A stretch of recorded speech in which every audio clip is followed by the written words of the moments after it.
Welcome back to Boilers and Beyond. I'm your host, Jordan Jones. It's Sunday evening here in West Lafayette, and hey, it might not have been the prettiest 2-0 week I've ever seen, but Purdue got two much-needed wins against Michigan State and Nebraska.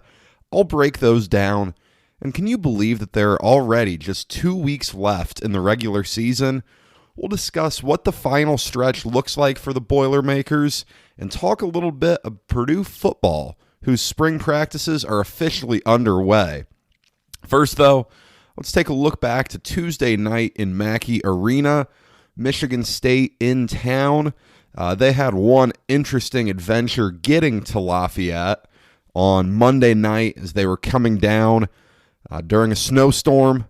Believe we got about 8 inches here on Monday night. From Monday in the afternoon on through the evening, classes were canceled on Tuesday at Purdue. Michigan State had an interesting time getting down. They ended up taking a bus rather than flying, something that, in the Big Ten, it's part of life. It happens. Purdue's had to do that to get up to East Lansing before. It's just part of life. But the game started really slow. It felt like you're watching a game that's happening during a snowstorm. With 5 minutes before halftime, it was just 16-12. Purdue led. Just very little scoring early on. Really a rock fight. And Purdue could have pulled away more in that first half, but foul trouble really hit and was a major problem. Trevion Williams, 2 minutes into the game, is trying to post up in a bad spot and gets picked up with an offensive foul. And then later in the first half, sets an illegal screen that was plainly obvious. DJ Carstensen was right on it. Called the foul, and it was the right call. Zach Edey had already picked up 2 fouls by that point. Matt Painter brought Edey back in with about 5 minutes left and 2 fouls, and it seemed like the objective was to get to that under 4 and then go with the small ball lineup. With 4:07 left in the half, Zach Edey picked up his 3rd foul. So, this is not ideal. It's been a problem for Purdue at times this year, and it's something that comes and goes. It's not a consistent every game problem, but it feels like it is. And if you're Purdue, you have to find a way to limit some of the bad fouls with Trevion Williams. The small ball lineup that finished the half for a couple minutes, Mason Gillis at the 5, Aaron Wheeler at the 4, it just limits what you can do on offense so much because you don't have someone who can go play center if those two are off the floor. But regardless, it worked out for Purdue. They led 30-27 at half, and that was in spite of an 0-for-7 performance from three-point range. And, it's been a problem. Again, Purdue's biggest weaknesses really showed in the first half of this Michigan State game, where Purdue's a better three-point shooting team than the numbers indicate, but they still aren't making a lot of threes. And they have dealt with foul problems at the 5 spot this year, and Michigan State exploited that. Purdue tried to pull away early on in the second half. They couldn't. There were times in this game where it looked like Purdue was going to be able to pull away. They had a Jaden Ivey 3, then an Eric Hunter 3 to go up 7, I believe. That couldn't do it. Julius Marble was really good for the Spartans, 10 second half points. Aaron Henry was solid as well. He had 11 in the second half. Just was constantly getting big shots. Tom Izzo's team played hard. There's no discrediting that. But on the other end, Trevion Williams was just unbelievable when he was on the floor. 28 points on 13 of 21 shooting, 6 rebounds, 3 assists. One of those was just a beautiful pass to Jaden Ivey down at the rim. Look, Williams probably and almost certainly will not be a first-team All-Big Ten player this year. That says far more about the other big guys in the league than it does Trevion Williams. And I was having this thought, it's fun to rank the guys in the Big Ten. How do you rank the top 5 big men in the league? When you got Luka Garza, who surely is number 1, but then you have Kofi Coburn, you have Trace Jackson Davis, you have Trevion Williams, you have Hunter Dickinson. The Big Ten is so deep at big man this year. I don't know. I really don't. And Williams, in my opinion, probably deserves to be first team All Big Ten. He's probably not going to get it, but he has been excellent this year. And I'd said on the preview episode of the basketball season back in November that Trevion Williams had to take a huge step forward without Matt Harms, because at the time I had no idea what that backup center spot would look like. Zach Edey, Emmanuel Duwana on the roster still, though we haven't seen him yet this year. I didn't know what to expect behind Trevion Williams, and he has stepped up and playing the best basketball of his career right now. Major props to him for being able to be in that spot, to do just that this year, and really elevate this Purdue team. Eric Hunter Jr. was really good in this game as well. 15 points, 6 of 8 shooting, 2 of 3 from long range, and he didn't have any turnovers. Purdue only turned the ball over 7 times in the game against Michigan State. That's excellent. Some really nice plays going to the basket. He finishes well. He's good in the mid-range. He plays very good defense. Eric Hunter doesn't have to be even scoring 15 points like he did against Michigan State. He doesn't have to be doing that to be productive for this Purdue team. But he needs to be out there. He needs to be moving with the ball and moving without the ball on offense. But we've seen him do a really good job lately of being aggressive and not settling for tons of threes, really working that inside and mid-range game and using that to work out rather than trying to just be a perimeter shooter. Jaden Ivey's going to be incredible, and you're listening to this on Monday probably. You already know what happened in the Nebraska game. We'll get to that one. But against Michigan State, we saw how great things happen. Not even good. Great things happen when Ivey takes the ball to the basket. Purdue, at least in my memory, certainly don't remember, much of Gene Katie's tenure at all, but no one in Purdue's history of my time, in the Matt Painter era, has been able to finish the way Jaden Ivey does at the basket, not as a guard. 11 points, 5 rebounds, 3 assists, a couple of blocks in that game against Michigan State. It was interesting. If you follow Twitter during games, you'll see there's been some criticism of Ivey as a three-point shooter. He's made some big ones, certainly. He had a really big shot in this Michigan State game from outside. He had 2 threes on Saturday, but coming into this week, and now it's higher, before the Michigan State game, Ivey's career three-point percentage was pretty much the same as No-Gel Eastern's. Ivey's a better shooter than that. We all know that. But the Purdue offense works really, really well when he attacks the rim rather than settles from outside. Wrapping it up, this is a season sweep of Michigan State. That's not easy to come by. I am not by any means saying this is a great Michigan State team. It's not. I don't know why. I guess I know why. You had to replace Cassius Winston and Xavier Tillman from last year's team. You had a shortened offseason to do so, and you didn't have, in terms of Winston, Rocket Watts was supposed to be the replacement. It hasn't worked out.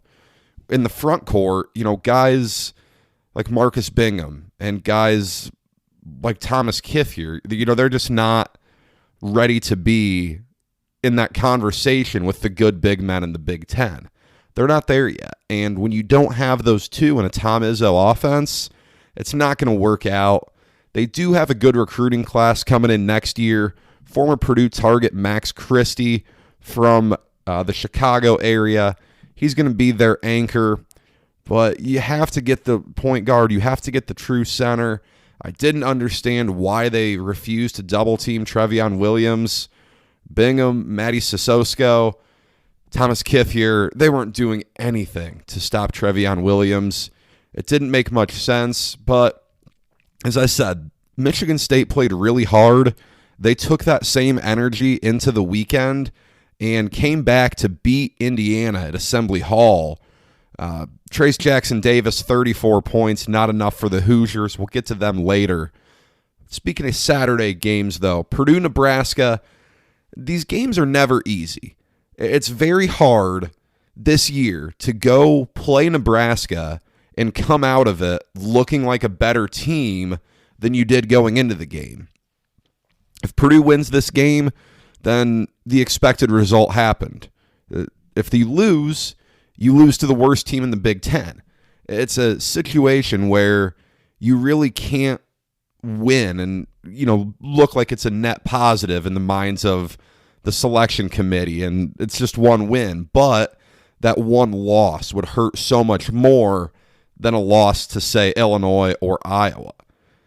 Purdue lost last December at Pinnacle Bank Arena, and that was the loss last year that really signaled some trouble for the team. That was really a game that Purdue trailed the majority of the way. Cam Mack had a triple-double for Nebraska, and it was just an embarrassing loss for Purdue.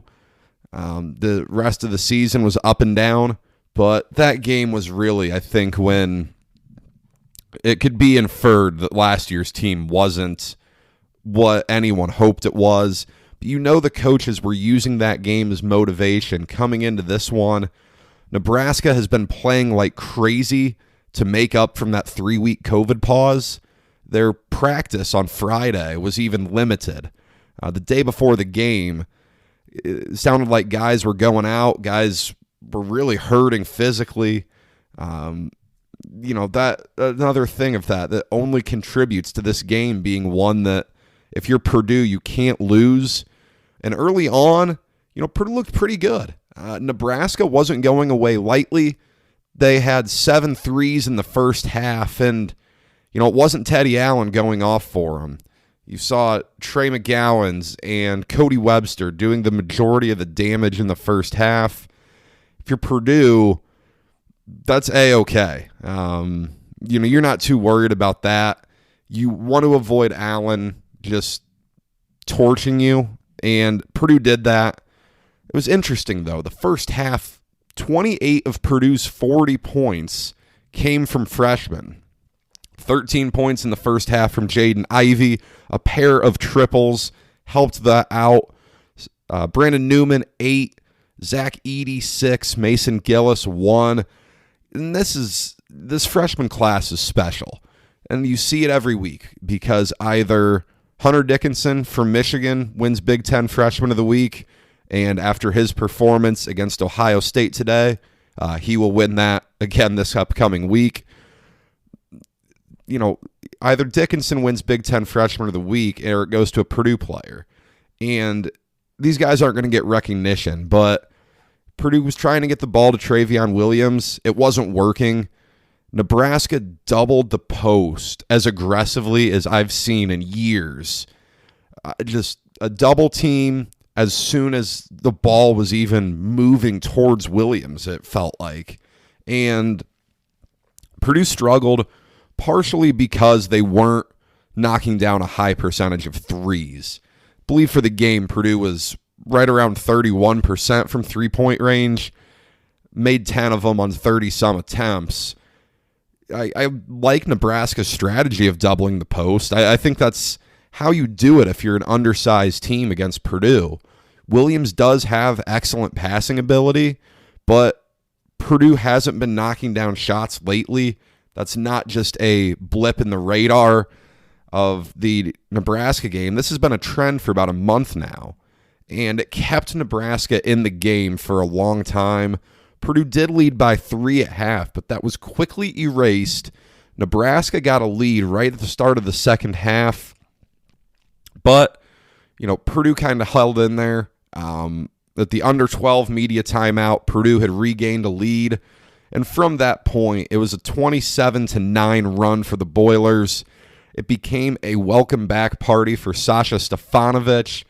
Gets to the foul line, knocks down a pair of free throws, and then he got hot. 4 3-pointers in the final 10 minutes of the game. Those were his first field goals since he returned from his positive COVID test. That was a few games back. So if you're Purdue, it's excellent to have him out there knocking down some shots. And, it's so important to have him out there because he's the one guy that Purdue can run off screens and feel comfortable about him catching it on the run and knocking down a three. Purdue's got some other good shooters. Isaiah Thompson, Brandon Newman, Mason Gillis, Eric Hunter, they're all good shooters, but they don't run off a full sprint, catch the ball, and shoot it as well as Sasha Stefanovic does. That's a vital part of the Purdue offense that we've really seen. Ryan Smith, Dakota Mathias, Ryan Klein, Kendall Stevens. You've had these guys who are great shooters that are really important to the offense. The final score ended up Purdue 75, Nebraska 58. The game felt closer than the score indicated if you're a Purdue fan, but as you all know, winning is the only thing that mattered. They got the job done. It was a rare time where a 1-1 week in the Big Ten would have really hurt the perception of Purdue. Usually in a Big Ten, you go 1-1 with a home and road game. That's not that bad.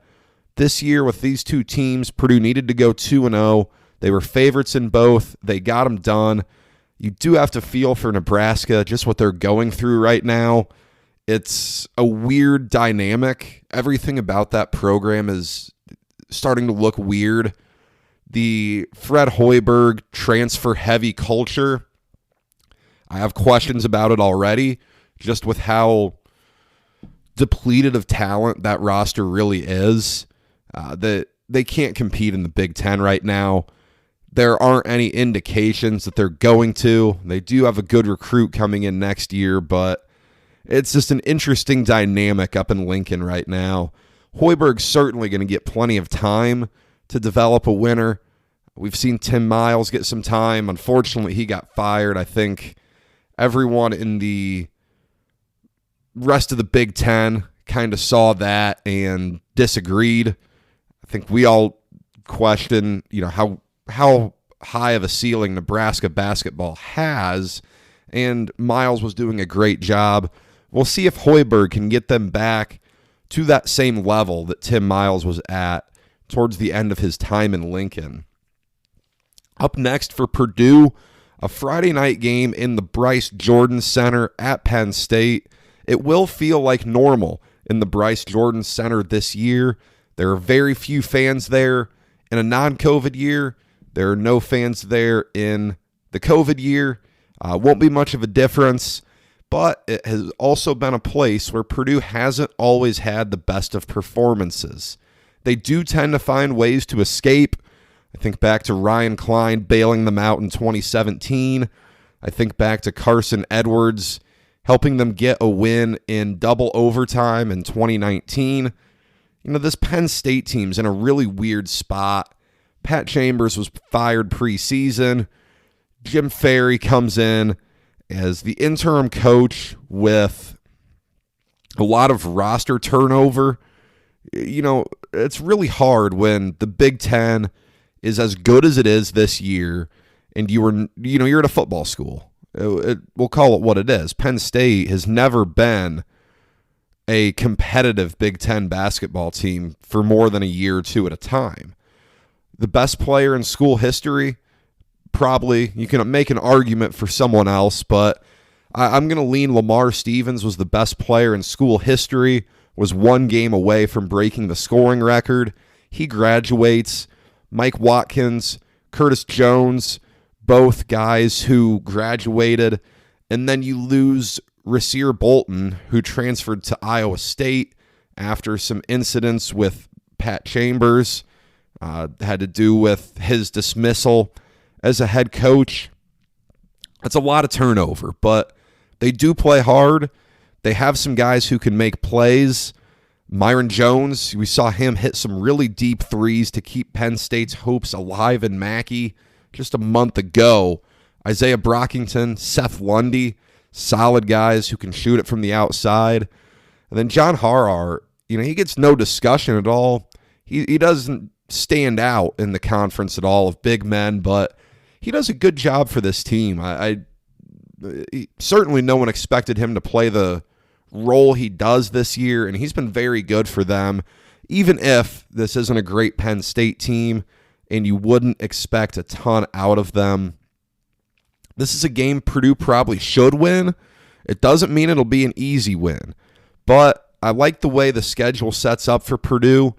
Purdue's off until Friday, whereas Penn State just went final about maybe an hour before I started recording this. They fell at Carver Hawkeye Arena to Iowa, where Luka Garza became the all-time leading scorer in Hawkeye history. Penn State didn't quit, though. They played that game tough. They stay out in the western part of the conference. Tuesday, they're at Nebraska, and then they come back to State College for that Purdue game on Friday. They're going to be tired. They're still going to play hard. And if you're Purdue, you better be ready because you really need to go in there and get a win. But Penn State won't be wanting to give up anything. And you know how I feel about season sweeps. If you can get one of anyone in the Big Ten, you'll take that every day because it's not easy to do. Only 3 regular season games left for the Boilers. The only game in question now is that home game against Nebraska was canceled back in early January when the Cornhuskers entered a 3-week COVID pause. That's the only game Purdue needs to reschedule. Granted, Nebraska has to reschedule a lot. They missed a lot of games from that. If you're Purdue, you'd love to get that game played. You saw what Nebraska's capable of on Saturday. If you're Purdue, you want them to come to Mackey. If you can get them down there and play that game. The only 3 on the schedule right now, though, at Penn State, home versus Wisconsin, and home versus Indiana. You'd really like to close that regular season off with a 2-1 record at least. Purdue may be favored in all 3 of those games. I think they'll be favored on Friday up in State College. Wisconsin has been pretty disappointing this year, in my opinion. They just got blown out by Iowa on Thursday, and I don't have the game on right now. They're playing Northwestern as I speak. Let's see if we can find a score of that game. They weren't looking good earlier. I haven't been impressed with them lately. They're really one of those teams that peaked so early in the year. Of course, I say that. They are up 10 at halftime on Northwestern, but I haven't been that impressed with them. They have a lot of experience, but they're just not winning games right now. They're not going to be defending their Big Ten championship. That's Michigan's to lose at this point. Illinois running up right on them. I could see Wisconsin going on a run in the tournament. They have the potential to do it, but I'm not going to be having it in my bracket. And then Purdue closes out with Indiana, and for them, this is a huge 2 weeks for Archie Miller, and that'll probably determine where Archie will be living next year. They've lost to Michigan State. That loss really hurt. They should have won that game. Trace Jackson Davis scored way too much to lose that game. It's a disappointing loss. The Hoosier fans are getting restless. If you're listening to this show, I assume you're a Purdue fan. You know the expectations that IU has for that program. Right now, they still are in the tournament according to Joe Lunardi, but they finish up at Rutgers, home against Michigan, at Michigan State, at Purdue. I don't know that they'll be favored in any of those games. They're 12-10 overall, 7-8 in the Big Ten. If they miss the tournament, it could be the end of the Archie Miller era. I think back to 4 years ago when Purdue put an emphatic ending to the Tom Crean era as IU was finishing up a disappointing year with a loss in Mackey Arena where Purdue was celebrating a Big Ten championship. Not going to be the same thing this year. No Big Ten championships for Purdue. But if if IU comes to Mackey Arena and loses again and misses the tournament, Scott Dolson, the new athletic director at IU, has a very big decision to make just 1 year into the job. There's some winnable games for Purdue here. Let's see if they can get it done. Real quick, just to wrap some things up, spring football has started. Practice began on Friday for Jeff Brom's 5th season at Purdue. He has officially made it longer than both Danny Hope and Darrell Hazel. His press conference was interesting. A lot of injuries for Purdue right now that they're being cautious about. Some guys not playing much in spring ball, if at all. Cam Allen, Jalen Alexander, 2 returning starters on defense. Marvin Grant, who figures to be a starter. Those guys are all hurt. Yanni Karlaftis, the highest-rated recruit in Purdue's class this year out of West Lafayette High School.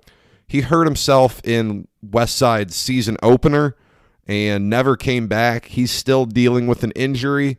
And then quarterback Aiden O'Connell, who had foot surgery following the Northwestern game, he will be limited for the Boilers this spring. The last 2 seasons have been really disappointing for Purdue fans. The shortened season really just heightened frustrations. And looking back on it now, I think for Big Ten fans, and especially Purdue fans, you watched the season try to get played, and you watched in September as the SEC, the ACC, and the Big 12 get started, and, we're just sitting here hoping that the Big Ten's going to play. They announce it. It's a shorter season. You have an awful loss to Minnesota. Just a terrible way that game ended. You have bad losses to Rutgers and Nebraska. It leaves a sour taste in the mouths of fans. You do have a game at Wisconsin canceled because of COVID. Indiana game got canceled. I think that one really left Purdue fans happier than anything because Indiana had such a good season. They seem to be trending in a good direction, and that one really hurts if you're a Purdue fan. This new defensive staff has to get a good start here in the spring. You do have some key injuries that aren't going to make things any easier, but you have to get this scheme in play. This is the 3rd defensive coordinator in 3 seasons. It's insane to be thinking about that. Jeff Brom wants to be more involved on the defensive side. I really don't know what that means in the grand scheme of things. Does that mean he's more involved in practice? Does that mean he's more involved scouting? Is he going to be involved in calling plays on defense with Brad Lambert? I like this staff a lot. You have a lot of experience, but I think it is important for fans to temper their expectations. Defense has never been Purdue's strongest point. It's probably never going to be. You have to look at the offense to get things moving in the right direction. And during spring ball, you'd want to start putting together your offensive line. I think this is going to be a really good group up front for Purdue. But if you can get guys in spots early on, it can really help make this line better and more cohesive by the time you take the field in September. You'd love to see some receivers emerge. You got a lot of talent there. But right now, David Bell and Milton Wright are the only 2 who you really know are going to see the field a ton next year. Who follows them up? That's what spring ball's for. And then somehow, I don't know what can be done right now with no personnel changes there on the coaching side and the player side. But somehow Purdue has to be better at running the ball. King Doru got a tough break. He had some injuries. Horvath plays really hard and has had some really good days. But if you're Purdue, you need to find a way to rush for 100 yards a game. That's both on the players and coaches. I don't think Purdue has the running back stable at once right now.